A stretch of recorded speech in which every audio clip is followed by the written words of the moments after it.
방송에서 제공하는 투자 정보는 투자 판단에 대한 조언입니다. 방송에서 제공하는 주식의 가치, 가격 상승 및 가격 하락에 대해서는 방송사에서 보장하지 않습니다. 시청자 여러분 안녕하십니까. 오늘장 내일장 1부 출발하도록 하겠습니다. 서정덕입니다. 시장이 모처럼 만에 반등을 지속적으로 이어가고 있는 상황입니다. 그리고 한 주를 마무리하는 금요일장인데요. 오늘 시장 말 그대로 급등입니다. 오랜만에 보는 급등장인데 코스피는 2%대, 코스닥은 3%대로 상승을 하고 있고요. 거의 전업종에서 고르게 상승 흐름이 나타나고 있는 모습이 눈에 띕니다. 오랜만에 외국인 매수세까지 들어오고 있는데요. 일단은 전일 미국 장세 괜찮았습니다. 미국 증시 역시 저점 찍고 도는 것이 아니냐라는 얘기가 조심스럽게 나오고 있는데 무역 분쟁에 대한 완화 기대감이 올라오고 있고요. 애플 실적이 어느 정도 잘 나왔다라는 부분이, 하지만 애플의 아이폰 판매량은 좀 줄어든 부분이 리스크로 작용하고 있는 모습들도 보여지고 있습니다. 트럼프 대통령과 시진핑 주석은 전화 통화를 가졌다 이후에 긍정적 코멘트가 나왔고요. 양국에 대한 우호적인 서로에 대한 평가를 한 것이 전해지면서 지금 중국 증시도 괜찮고요. 우리 증시도 지금 선방하고 있는 모습입니다. 그러다 보니 그동안 불확실성으로 눌려있던 시장이 한숨 돌리면서 바로 반등이 이어져 가고 있는 모습이고요. 그동안에 특히나 많이 눌렸던 종목 위주로 반등이 더욱더 강하게 나오고 있는 모습입니다. 특히나 중국 관련 소비주들을 그동안 많이 내렸었는데요. 오늘 반등 강하게 나오고 있는 모습 확인이 됩니다. 하지만 현 시점에서 올라타야 될까라는 부분에 대해서는 대부분의 전문가들은 추격 매매는 지양해야 된다라는 중론입니다. 아무래도 미국 중간선거가 다음 주로 코앞으로 다가와 있는 상황이고요. 이 결과가 어떻게 나올지는 아무도 알 수 없는 상황입니다. 그 결과에 따라서 시장이 움직이는 방향성이 확연히 달라질 수 있기 때문에 조금은 보수적으로 더 지켜보자라는 부분이 강한 부분입니다. 결국 오늘까지 시장 반등이 나오고 있는데요. 호재성 기사에 움직이는 것도 맞습니다. 하지만 어디까지 우리가 긍정적으로 봐야 할지, 그리고 어떤 부분의 리스크는 해지를 해야 할지 시장 상황들 일부에서 면밀하게 점검하도록 하겠습니다. 헤드라인 뉴스 전해드립니다. 이주열 한국은행 총재가 앞으로 국내 금융시장이 변동성이 다시 확대될 가능성이 높다고 언급했습니다. 다만 주가 하락에도 시장 금리가 안정세를 보였고 환율 변동성도 적었다며 최근 금융시장의 움직임은 과거 불안 때와는 확연히 다른 모습이라고 설명했습니다. 도널드 트럼프 미국 대통령은 시진핑 중국 국가주석과 전화 통화를 하고 미중 간 마찰을 빚고 있는 무역 문제와 함께 북한 문제에 대해서도 논의했다고 밝혔습니다. 트럼프 대통령은 시진핑 주석과 함께 매우 길게 또 좋은 대화를 가졌다며 우리는 무역에 중점을 두고 많은 주제에 관해 이야기를 나눴다고 말했습니다. 또 아르헨티나에서 열리는 G20 기간에 미중 정상회담이 예정돼 있는 가운데 이러한 논의들이 잘 진행되고 있다고 밝혔습니다. 도널드 트럼프 미국 대통령과 시진핑 중국 국가주석이 이달 G20 정상회담을 계기로 만나 미중 무역전쟁 해법을 모색하기로 한 가운데 중국이 위안화 기준 환율을 큰 폭으로 내렸습니다. 중국 중앙은행인 인민은행은 오늘 오전 위안화 기준 환율을 어제보다 0.43% 내린 달러당 6.9371 위안으로 고시했습니다. 위안화 환율이 내린 것은 달러 대비 위안화 가치가 오른 것을 의미합니다. 마이크 폼페이오 미 국무장관은 북한 핵 프로그램 제거에 대한 검증이 이뤄지기 전까지 대북 경제 제재 해제는 없을 것이라고 밝혔습니다. 폼페이오 장관은 너무 늦지 않게 실제로 검증을 수행할 기회를 얻기를 희망한다며 여전히 해체되고 검증해야 할 필요가 있는 북한 핵 프로그램은 엄청나게 많다며 검증이 가장 중요하다고 거듭 밝혔습니다. 국내 증시 흐름 바로 살펴봅니다. 코스피부터 만나보도록 하죠. 강한 흐름들 보여집니다. 지금 상승폭이 2.79%대까지 올라가면서 장중에 2080선 위까지 단숨에 올라가는 분위기 보입니다. 엊그제 1988포인트였는데 지수가 순식간에 2080포인트대까지 올라오는 모습들 보여지고 있는 상황입니다. 다음 살펴보도록 하죠. 하루간의 흐름인데 장 초반보다 급등하는 모습들 확인됩니다. 장 초반에 2053포인트 일단 상승 출발했고요. 정오경까지 2070포인트 위아래로 움직이다가 지금 단숨에 치고 올라가면서 2080선까지 탈환하는 모습들 보여지고 있습니다. 다음 살펴볼까요? 수급주 채볼 텐데 외국인이 정말 오랜만에 매수를 해주고 있습니다. 반갑네요. 2,848억 원 외국인의 순매수가 들어오고 있는 상황이고요. 기관은 소폭파입니다. 209억 원. 금융투자 쪽에서 주로 어제 이어서 오늘도 팔고 있는데 나머지 주체들 투신 연기액은 모두 삽니다. 개인이 그리고 2,718억 원. 최근 하락장에서 그리고 팔던 개인이 상승장에서 소폭씩 담고 있었는데 오늘 폭등장이 나오자 개인은 일단은 차익 실현 매물들을 쏟아내고 있는 상황이고요. 외국인이 주로 받고 있습니다. 시총 상위주들 살펴보도록 하죠. 삼성전자가 무려 4%대의 급등이고요. SK하이닉스는 5%입니다. 셀트리온, 삼성바이오로직스 역시 3%, 2% 후반대의 상승이 나오면서 1위부터 5위까지 종목들이 급등 흐름들 가져가고 있고요. 다음 살펴보도록 하죠. LG화학부터 SK텔레콤까지 SK텔레콤 한 종목을 제외한다면 전체적으로 오름세고요. 특히나 그동안 많이 눌려있던 철강 관련 포스코가 5%대의 급등, LG화학도 오늘 4.5%나 급등합니다. 삼성물산 역시 11만원 오랜만에 터치하고 현대차 같은 경우에는 급등장에서도 소폭만 상승하는 모습 보입니다. 다음 살펴보도록 하죠. KB금융이 상승 흐름 여전히 이어가고요. 신한지주도 올라옵니다. 그리고 네이버가 급등 흐름 가져가면서 저점 탈피하는 모습 보여줍니다. SK이노베이션 실적 잘 나왔죠? 1.73% 올라가고요. 현대모비스 1% 내외의 상승 흐름 가져갑니다. 다음 살펴보도록 하죠. 오늘의 주인공은 코스닥입니다. 4% 가까운 상승이 나오고 있습니다. 지수 단숨에 680선 위까지 올라가고 있는 상황인데 전강 후 강의 모습들을 보여주고 있습니다. 다음 살펴보도록 하죠. 하루간의 흐름인데 그래프로 보시다시피 장 초반보다도 더 강해지는 모습들 보입니다. 장 초반에도 강했고요. 정오경에도 강했고요. 지금도 강합니다. 682포인트대입니다. 현재 포인트 오늘의 고점이고요. 수급 주체 만나볼까요? 여기도 외국인이 강하게 매수해줍니다. 893억 원. 코스닥 시장에서 외국인은 지속적으로 매수와 매도를 번갈아 하고 있었는데 최근 장에서는 매수를 주로 하고 있었고요. 개인 기관이 팔고 있는 모습입니다. 개인 역시 100억 원 팔면서 차익 실현 나서고 있습니다. 다음 살펴볼까요? 시총 상위주들인데 신라젠 급등 나옵니다. 9% 가까운 상승. 포스코캠텍도 7만원 회복했고요. HLB 9만원 회복하고 셀트리온 헬스케어도 5%의 급등입니다. 전체적으로 오름세 강한 가운데 6위부터 10위 종목들도 살펴보도록 하죠. 바이로메드도 급등입니다. 스튜디오 드래곤도 급등, 그리고 코오롱 티슈진이 어제도 8%, 오늘도 8%, 3만원 초반에서 단숨에 4만원 뚫고 올라오는 모습 확인이 됩니다. 메디톡스도 저점 탈피하는 모습, 50만원 안착하는 모습 확인이 되네요. 다음 살펴보도록 하죠. 그동안 많이 눌려있던 제약바이오주들 오늘 급등 흐름 가져가고요. 말씀드렸다시피 중국 관련 소비주들 오늘 말 그대로 급등 장세에서 더욱 빛나는데 파라다이스가 무려 10%가 넘게 상승하고 있습니다. 컴투스 제넥신도 올라오는 가운데 SK머티리얼즈만 소폭 하락하는 모습, 소외되는 모습들 확인이 됩니다. 다음 살펴보도록 하죠. 원달러 환율 최근 들어서 가장 큰 폭의 하락이 아닌가라고 보이는데요. 1128원대에서 거래가 되면서 10원 하락합니다. 지금 원화 강세 흐름 가져가고 있는 상황입니다. 금일 본 방송에서 제공해드리는 정보는 투자 판단에 대한 조언일 뿐입니다. 해당 주식의 가치와 수익률을 보장해드리지 않는다는 점 참고해 주시길 바랍니다. 자, 오늘장 이슈 바로 살펴보도록 하겠습니다. 펠리즈 투자인 리서치 김민수 대표입니다. 안녕하십니까? 네, 안녕하십니까? 예, 오랜만에 우리 시장이 진짜 시원시원한 흐름을 보여주고 있는 것 같은데요. 오늘 좋습니다. 그렇다면 향후 시장까지 함께 장 전망해 볼까요? 네, 일단 이럴 거면 왜 그렇게 많이 밀어놨나라는 생각이 들 정도로 어떤 시장이 빠르게 상승을 하고 있는 금요일 장인데요. 특히 지금 흐름을 봤었을 때 특히 그동안 하락한 거에 대비하면 올라오는 게 그나마 다행이다라는 생각도 들지만은 실컷 올려놓고 사탕 하나 쥐어줘 놓은 꼴이 아닌가 생각도 들고 있고요. 특히 지금 시장 흐름을 바라봤었을 때 일단 가장 여러 가지 정황상 증거, 특히 신용이나 담보대출과 관련된 반대 매매가 사라지면서 새로운 물에서 시작되는 어떤 시장의 변화라고 또 생각이 들고 있고요. 또나 어제 나왔던 10월 수출이 역대 통계청에서 통계를 낸 뒤로 2위까지 올라오는 수치를 보여줬고요. 또 기업의 자사주 매입이 상당히 급증하는 상황들인데 특히 펀더멘탈 자체는 변화가 없습니다. 하지만 시장이 이렇게 하락해서 우리 회사는 그래도 쌉니다라고 홍보할 수 있는 효과 쪽으로 보게 되면 투자 심리도 나쁘지 않다라고 봐야 될 것 같고요. 또 하나 이제 가장 중요한 부분들인데 이 주요 악재라고 생각하는 미중 간 무역 전쟁이 일단 전화 통화 하나로 뭔가 변화가 좀 들어오고 있는 사실들 이런 쪽으로 봤었을 때는 한 전화 통화 5번만 하게 되면은 시장 다시 돌아오겠네요. 어떤 그런 관점 쪽에서 봤었을 때 지금 흐름으로 보게 되면은 일단 경제 지표가 중국 쪽에서 상당히 안 좋게 나온다는 거를 중국의 수뇌부도 인정을 하는 상황들이고요. 그러다 보니까 이제 이런 부분들이 G20 정상회담과 관련돼서 미중 정상회담에 뭔가 결과가 좀 나오지 않겠느냐라는 부분들인데 일단 조금 더 확인은 필요할 것 같고요.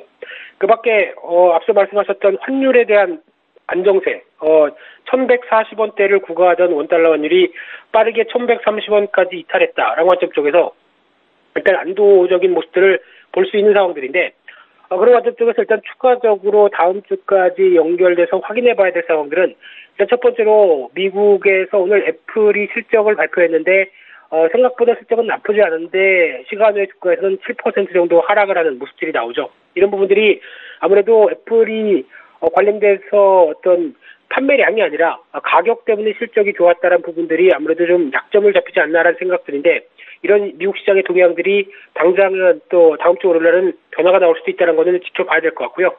그 밖에 이제 외국인들이 공매도가 10월 달에 상당히 컸었는데 이 공매도가 이제 과연 그냥 유지를 할 것이냐 아니면 청산을 할 것이냐라고 하는 어떤 모멘텀이 연말까지 어떻게 이어지는지 조금 더 지켜볼 필요가 있어 보이고요. 또 하나 이제 미국의 중간선거 이후에 대한 기대감이 상당히 크다고 볼 수 있는 상황들인데 그렇다고 하더라도 지금 트럼프 행정부가 벌이고 있는 미국 우선주의 그리고 통상 압박 같은 경우는 어떻게 보면 민주당도 어느 정도 공감하고 있는 상황들입니다. 그러다 보니까 일단 약간 중국에 대해서 굴복을 받아낸다라고 하게 되면 약간 도장 깨기죠. 그다음에는 그다음에 미국과의 흑자가 많은 국가 일본이나 독일 쪽도 압박을 가할 수 있다라고 하게 되면 아직까지 완전하게 안도감으로 보기는 좀 힘들다라고 봐야 될 것 같고요. 그밖에 전략적인 부분들 쪽으로 봤었을 때 일단은 반등은 즐기는 게 맞습니다. 하지만은 일단 코스피 2100선 그리고 코스닥 한 700선을 앞두고 하락했던 부분에 한 30% 전후 정도까지 들어오는 부분들이 나왔을 때는 일단은 하락세가 나왔을 때 고통받았던 부분들에 대한 비중을 줄이려고 시도하는 전략들이 가장 먼저 필요하지 않을까 그렇게 봐야 될 것 같습니다. 네, 그리고 실적들 좀 살펴보고 있는데 국내 IT 부품주들의 실적이 나쁘지 않은 걸로 지금 나타나고 있는데 그동안 주가 좀 많이 밀리지 않았습니까? 여러 가지 고점 논란 때문에 같이 밀린 것 같은데 이거 어떻게 봐야 됩니까? 네, 지금 관점으로 봤을 때 IT 관련해서 제조사 입장 쪽에서는 실적에 대한 우려감이 큰데 부품주 입장 쪽에서는 오히려 실적에 대한 변화가 그래도 나쁘지 않다 이렇게 바라보고 있는 상황들인데요. 특히 삼성전자, 애플이 중국의 어떤 로컬 업체들의 어떤 점유율의 상승에 힘입어서 고전을 면치 못하고 있는데 그러다 보니까 이제 중저가 라인업까지 확대시키면서 여러 가지 변화가 나오는데 그렇다고 하더라도 과거에 썼던 프리미엄 관련된 부품들은 유지하면서 단가만 좀 가성비를 높인다라고 하게 되면 일단 지금 나오는 스마트폰 부품주 중심으로 해서는 여러 가지 실적은 크게 떨어지지 않겠다는 관점 쪽으로 바라보고 있고요. 대표적으로 삼성전기 같은 경우도 물론 MLCC가 좋긴 했지만 카메라 모듈 관련된 쪽도 양호하면서 실적에 대한 변화가 예상보다 좋게 나왔다는 점들도 시장에선 부각을 받으면서 이런 부분들이 외국인들의 공매도 2위까지 이어졌던 종목이 청산이 들어오면서 주가가 급하게 올라오는 모습들도 확인이 됐다라고 봐야 될 것 같고요. 그밖에 LG노텍 같은 경우도 어떤 실적에 대한 기대감이 상당히 좋게 발표를 하는 모습들과 함께 SK하이닉스, 삼성 SDI 다 이런 관점 쪽에서 긍정적인 모습들을 가져가고 있는 상황들이기 때문에 실적의 변화 대비해서 주가가 낙폭이 심했다라고 하게 되면 그에 따른 반응이 지금 이어지는 단계다라는 관점 쪽에서 IT주도 가장 먼저 어떤 낙폭 과대주의 입장 쪽에서 살펴봐야 될 섹터라고 봐야 될 것 같습니다. 네. 낙폭 과대주를 꼽을 때는 실적 괜찮은 IT 부품주들 괜찮아 보인다라고 정리하도록 하겠습니다. 오늘 말씀 잘 들었습니다. 네, 감사합니다. 펠리즈 투자인 리서치 김민수 대표였고요. 이슈 칼럼 바로 이어집니다.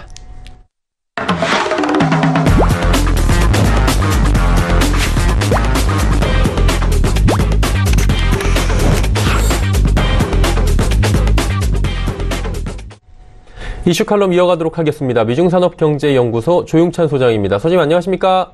예, 안녕하십니까? 예, 미중 간의 무역 분쟁도 지금 한창 얘기가 또 나오고 있는데 그것보다 지금 코앞으로 다가온 게 미국의 중간 선거입니다. 나흘 앞으로 다가왔는데 트럼프의 재신임을 묻는다는 측면에서 굉장히 중요한 변곡점이 될 것이다라고 하더라고요. 지금 여론조사도 팽팽한데 그 새 결집을 누가 잘하느냐에 따라서 결과가 달라질 것이다라고 하더라고요. 전망 좀 해주시겠습니까? 네, 현재 오늘 아침까지 나온 여론조사 기관들의 그 내용을 보면요. 상원은 공화당, 하원은 민주당이 집권할 확률은 85%로 나오고 있습니다. 공화당이 양원을 다 장악할 확률은 15% 정도고요. 민주당이 상하 양원에서 모두 승리하는 경우는 확률상 거의 제로에 가깝다고 합니다. 선거에서는 인물, 그리고 공약, 구도 싸움이 되는데요. 선거를 이제 불과 일주일도 채 안 남은 상태에서는 민주당 같은 경우는 인물과 구도에서는 앞서 있고요. 공약에서는 조금 열세라고 합니다. 민주당 쪽으로는 아무래도 젊은 층들을 중심으로 해서 지지세가 결집되고 있고요. 또 젊은 층 같은 경우에는 선거에 갑시다라는 그 캐치프레이를 내걸면서 계속 호소를 하고 있습니다. 특히 공약 부분에서도 양당이 모두 아주 뜨거운데요. 트럼프 대통령은 미국을 다시 위대하게라는 그 머리 글자를 딴 메가라는 그 트위터에 가장 많은 태그가 지금 달려 있는 상태고요. 민주당 같은 경우에는 블루 웨이브, 그러니까 민주당의 색깔인 파란색 물결과 관련된 댓글이 제일 많이 달려 있습니다. 공화당 같은 경우는 세제 개혁과 관련된 공약에 많은 그 조회수뿐만 아니라 많은 글들이 달려 있고요. 또 민주당 같은 경우에는 3월 24일 학생들이 총기 규제를 요구한 시위를 가리키는 마치 for our lives라는 이런 쪽에도 많이 그 댓글이 달려 있는데, 공화당 같은 경우에는 아무래도 경제 이슈에 그 집중하다 보니까 민주당보다는 조금 앞서가는 모습이고요. 또 구도 측면에서 보면은 대통령 1기에 치러지는 중간 선거 같은 경우는 집권당이 평균 23석의 의석을 잃었고요. 최근 가족의 탈세라든지 측근의 내부 고발, 선거 자금 모집 부분에서도 아무래도 민주당이 우세하기 때문에 지금 현재는 하원은 민주당으로 떨어질 가능성이 가장 높지 않을까 보여집니다. 일단은 시장 예측은 박빙이긴 하지만 하원은 민주당, 상원은 공화당이 장악할 것이다, 이렇게 예측을 하고 있는 것으로 나타나는데, 그렇게 예상대로 된다면 시장의 움직임에 대해서도 예측이 될 것 같은데 어떻게 보고 계십니까? 네, 당장 공화당이 참패했을 경우에는 2020년 대선에 지금 빨간불이 켜질 수밖에 없기 때문에, 그런 측면에서는 현재 그 트럼프가 추진했던 나프타 재협상과 관련된 하원 비준이 좀 어려워질 가능성이 있고요. 또 세제 감면과 관련된 비준도 사실상 물 건너갈 가능성이 있습니다. 이 때문에 2년 뒤 대선을 바라보고 강요들을 대거 트럼프 대통령은 좀 물갈이할 것으로 보여지는데요. 내무, 국방, 상무, 법무 장관뿐만 아니라 유엔 대사와 같이 최소 6명 정도가 교체되지 않을까 보입니다. 트럼프 같은 경우는 가장 강력한 팀을 원하고 있기 때문에 이 팀들이 지금보다도 더 강경한 대중국 자세로 돌아설 가능성이 큰데요. 이렇게 되면 대중국과 관련된 정책이 더 강경해지고요. 또 증시 같은 경우에는 또 장기적으로 또 불확실성이 계속 진행이 되기 때문에 이런 부분들이 주시장은 단기 반등을 찾아오겠지만 장기적으로 상승 랠리를 타기는 상당히 어렵지 않나 보여집니다. 또 특히 11월 중간 선거 뒤에는 주식 같은 경우는 67년간 다우 지수를 보더라도 항상 반등이 찾아왔기 때문에 불확실성 해소를 위한, 그리고 또 앞으로 2년 뒤 그 대선을 위한 경기 부양에 나설 수 있다는 점은 단기적으로 충분히 주가를 끌어올 수 있는 호재는 되겠지만, 장기적으로 봤을 경우에 강경파들이 득세한 내각에서는 변동성을 키우는 이런 요소가 되지 않을까 보입니다.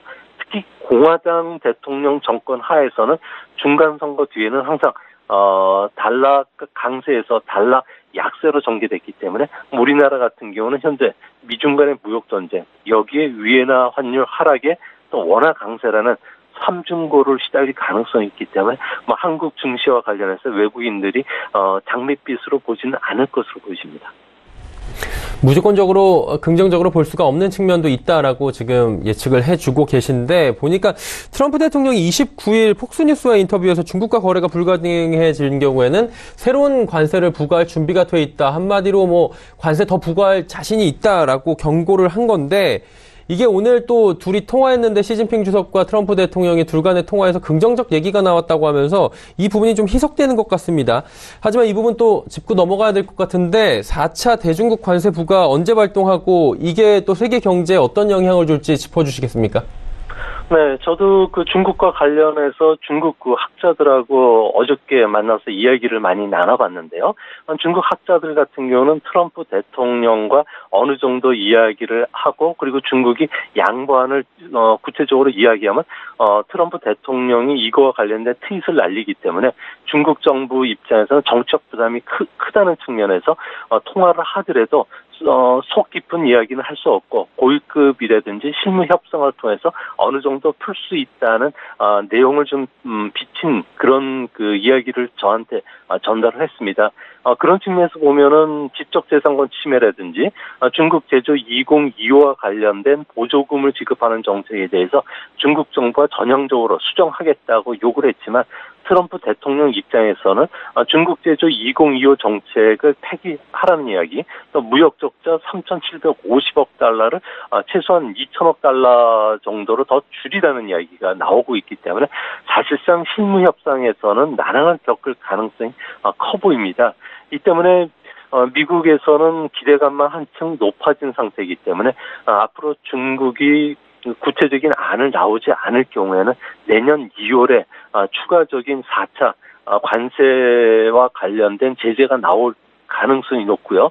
이뿐만 아니라 앞으로 미국 같은 경우에는 중국을 제외시키는 국제 무역 시스템의 독소 조항을 동맹국들로 하여금 같이 해결하는 쪽으로 지금 움직이고 있고요. 또 환율 조작국 지정뿐만 아니라 미국을 안보에 위협을 가할 수 있다면 반도체뿐만 아니라 다른 첨단 기술과 관련된 부분에서도 거래 중단을 시킬 가능성이 높습니다. 이렇게 되면 우리나라 같은 경우에는 반도체 주가들이 당장 움직였지만 향후 미국 기술에 의해서 그 양산 설비를 서두르고 있는 디스플레이라든지 다양한 그 항공과 관련된 산업들뿐만 아니라 부품 산업들에서도 우리나라가 어부지리를 얻을 가능성이 있다는 측면에서는 한편으로는 호재가 되겠지만 단기적으로는 두 나라가 무역 분쟁을 펼쳤을 경우에는 물가 상승에 따라서 미국은 GDP가 1%, 중국은 1.5% 떨어지기 때문에 소비 감소에 따른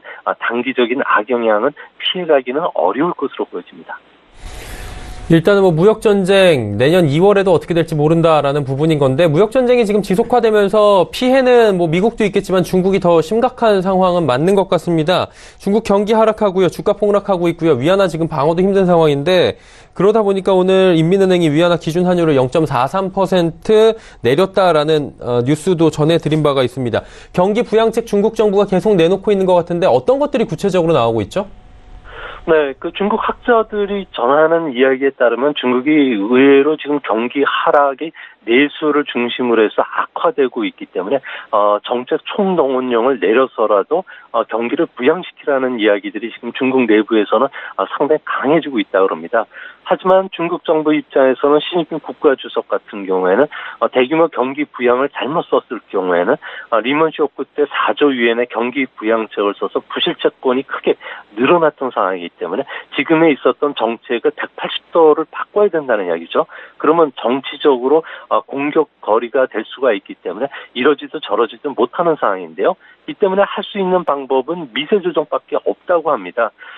개인 그 소득세와 관련해서는 면세 한도를 57만 원에서 82만 원으로 10월부터 인상했고요. 이제 앞으로 자녀 교육비, 주택대출 이자, 또 과세 소득에서 빼주는 이런 세제 개혁안이 본격적으로 시행이 될 것으로 보여집니다. 문제는 이런 그 소득세 감세 정책은 중국 같은 경우는 사회 보장이 잘 갖춰지지 않았기 때문에 감세로 늘어난 소득은 다시 저축으로 이동한다는 거죠. 그래서 실질적인 그 경기 부양 효과는 전혀 없기 때문에 이제는 자동차 구입과 관련해서 취득세를 다시 예전처럼 50% 정도 경감시켜주는 정책을 도입해야 된다는 이야기들이 나오고 있고요.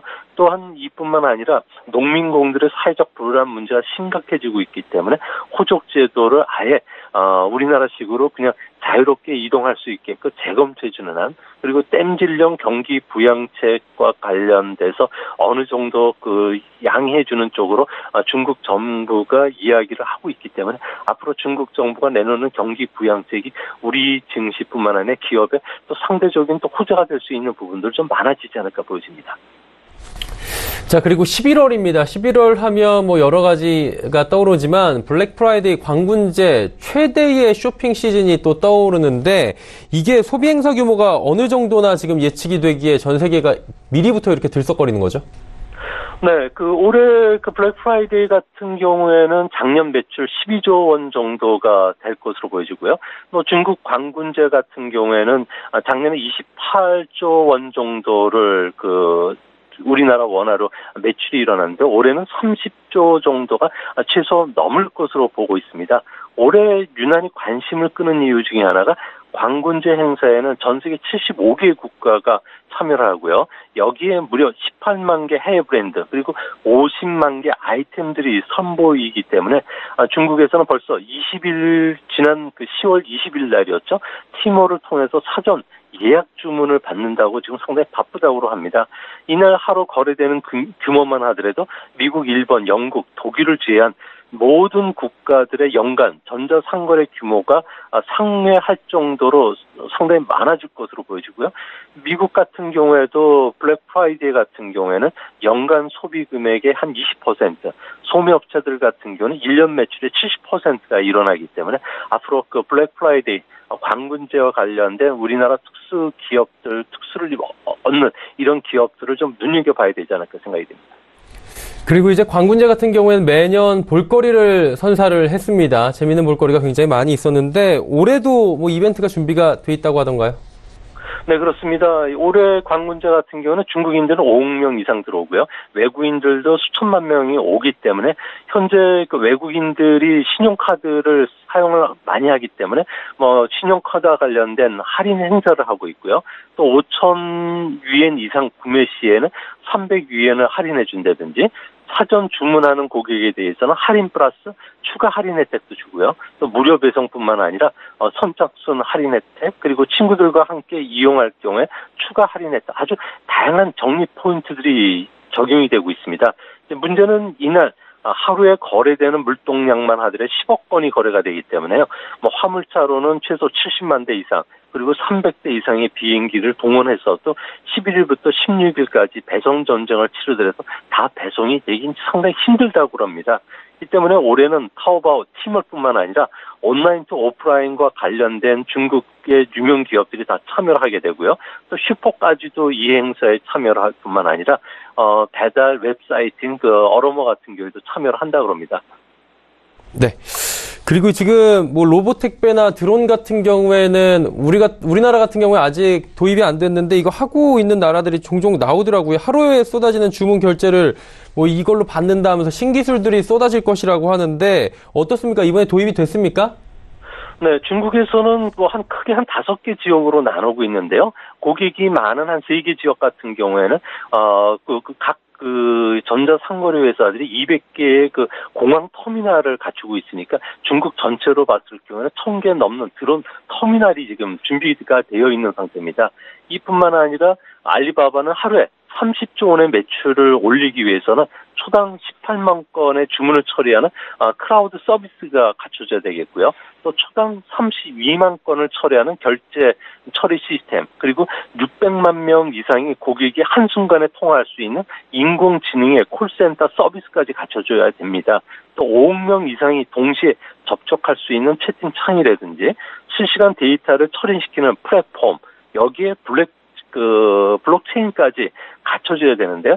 중요한 거는 광군제 하루 새벽 0시서부터 2시까지가 전체 매출의 절반이 차지하다 보니까 결제 시스템의 과부하를 견디지 못해서 다운을 된다든지 최근 중국이 만인의 공공이 적이 됐기 때문에 세계적인 해커들이 이날 악의적으로 공격하겠다는 신호들을 계속 보내고 있기 때문에 여기에 굴복했을 경우에는 또 알리바바의 신뢰도가 한순간에 무너질 수 있다는 점에서 중국이 상당히 걱정을 하고 있는데요. 하지만 이런 기반 시설들이 중국의 4차 산업혁명을 계속 이끌어가는 것에 대해서는 누구도 부인하지는 못할 것으로 보여집니다. 그렇다면 우리나라 업체들은 지갑을 또 열기 위해서 여러 가지 노력들을 할 것 같은데 어떤 전략들을 준비하고 있습니까? 네, 우리나라 제품들에서 판매 1위서부터 3위까지는 단연 화장품입니다. 작년에는 아모레퍼시픽이 이니스프리가 행사 시작 30분 만에 18억 원을 판매했고요. 의외로 또 유아용품이라든지 여성복 같은 경우에는 티몰에 보면은 한국 반의 상위를 차지하고 있습니다. 작년 이랜드, 스코필드라든지 로엔 같은 19개 브랜드 같은 경우에는 무려 767억 원을 하루에 매출을 올렸기 때문에요. 많은 기업들 기업들이 여기에 지금 참여를 하고 있고요. 또 중국인들이 선호하는 비비크림이라든지 마스크팩 외에도 라네즈, 슈와 같은 인기 브랜드 또 이런 쪽은 지금 그 화장품과 관련해서 T몰에 한국관 화면 일면에 배치해 줄 정도로 상당히 준비를 하고 있는데요. 올해 5월 달부터 각 회사들이 중국 마케팅 전문가들을 고용해서 준비를 해왔기 때문에 올해는 작년보다 상당한 그 매출 증가를 기대하는 그런 분위기입니다. 사실 가장 유명한 건 블랙 프라이데이인데 블랙 프라이데이의 위상이 예전만치 못하다 뭐 이런 얘기들도 있는데 그건 왜 그런지 들어볼 수 있나요?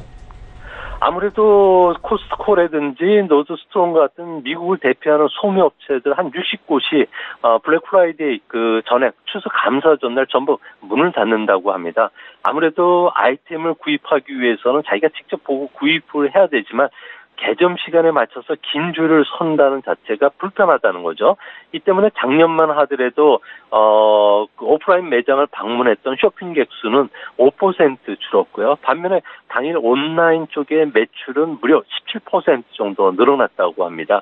특히 온라인 같은 경우는 타켄, 메이시, JCPenney, 아마존 같은 경우에도 7월 달에 있는 프라임 데이 세일 같은 경우에는 블랙 프라이데이 때보다도 할인율이 보통 그 적용되는 할인이 높은 게 한 77%이기 때문에 이제 미국도 그 직접 방문보다는 온라인 쪽으로 소비 패러다임이 변했다는 것은 미국의 또 다른 색다른 또 소비 그 거리가 또 늘어나는 그런 모습으로 나올 것으로 생각이 됩니다. 자, 그러다 보니까 우리나라 뭐 온라인 쇼핑 업체들 지금 무슨 데이, 무슨 절 하면서 엄청난 이벤트를 쏟아내고 있는 것들이 지금 포털이나 아니면 뭐 지하철 역사에서도 볼 수 있고요. 지금 여러 곳에서 보이는데 아무래도 프로모션에 나서는 이유가 11월에만 10조 원의 매출을 기대하고 있기 때문이다. 뭐 이런 얘기가 나옵니다. 어마어마한 매출인데 이게 가능할까요? 네, 뭐 11월은 그동안에 빼빼데이 외로는 다른 이벤트가 없어서 쇼핑 비수기였는데요. 이 때문에 관군제를 앞두고 국내 업체들이 해외로 빠져나간 자금들을 국내에 유치시키기 위해서 공격적인 세일 전략을 하고 있습니다. 여기엔 이베이 코리아도 한국 시장에서 아주 공격적으로 하고 있고요. G마켓, 옥션 같은 경우에도 뭐 의류나 패션, 뷰티, 식품까지 전부 지금 그 할인 행사에 좀 들어갑니다. 또 UF 그리고 블랙 111 같은 경우에도 특가 상품들을 내놓고 있고요. 이마트 같은 경우는 블랙 2호 그리고 롯데 같은 경우는 롯데 블랙 페스타 같은 경우도 내놓고 있는데요. 아무래도 11월에 우리나라도 이런 쇼핑 문화가 도입되기 때문에 아무래도 10조 원의 그 매출은 돌파할 수 있을 거로 보여지고요. 이렇게 되면은 경기 부진으로 어려움을 겪던 우리 경제는 좀 단비 역할을 해줄 수 있다는 점에서 아무래도 한번 기대해봐도 되지 않을까 생각이 듭니다. 네, 알겠습니다. 11월 쇼핑 시즌에 대한 국내 업체들 이야기까지 들어봤습니다. 오늘 말씀 여기까지 듣겠습니다. 고맙습니다. 예, 감사합니다. 위증산업경제연구소 조용찬 소장과 함께했습니다.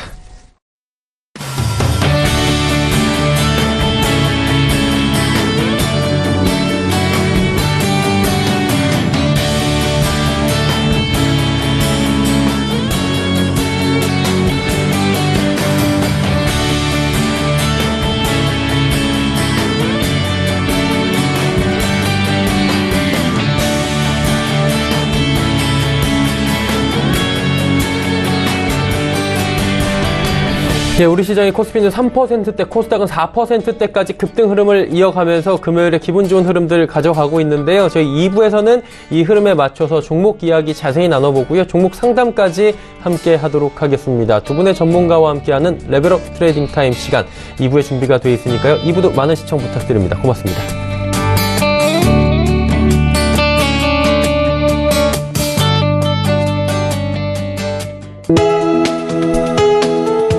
방송에서 제공하는 투자 정보는 투자 판단에 대한 조언입니다. 방송에서 제공하는 주식의 가치, 가격 상승 및 가격 하락에 대해서는 방송사에서 보장하지 않습니다.